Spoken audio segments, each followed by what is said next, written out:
喂，你知唔知啊？橫琴呢一片海喺幾百年前就係十字門古戰場嚟嘅。當年嘅葡萄牙戰艦同明朝水師喺度開片，炮火連天，爭嘅就係呢條黃金水道。而家打仗變咗打錢，全世界嘅銀行總部都插旗喺橫琴嘅金融島，仲勁過當年嘅海上霸權。呢個盤正對住十字門海域，你望住個海，睇到嘅唔止係遊艇，更加係歷史。項目嘅左手邊呢，就係澳門半島400年前葡人登陸嘅地方，正前邊呢，就係伶仃洋，文天祥嘅過伶仃洋，人生自古誰無死，就喺度呢度寫噶啦。右手邊嘅話呢，就係澳門半島，依家我哋腳下所企嘅項目所在嘅位置呢，就喺橫琴嘅金融島。眾所周知啦，島上同埋島外係完全唔同嘅概念嚟嘅，就好似上海嘅浦東同浦西啦，香港嘅中環同其他地區一樣。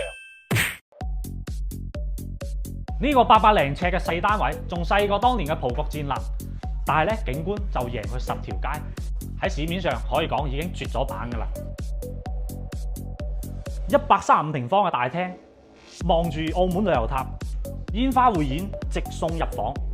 呢度咧前3年可以選擇華發嘅優生活託管服務，每年咧3.5% 穩定嘅高回報，一共係10.5%，3萬零蚊嘅單價咧仲平過十字門嘅單價，總價300零萬上車，計落咧啲月供仲要平過明朝啊！喺澳門租間豪式小屋，依家落訂送埋澳門海權真巴士精裝書一本，等你知道自己買緊嘅係咩級數嘅。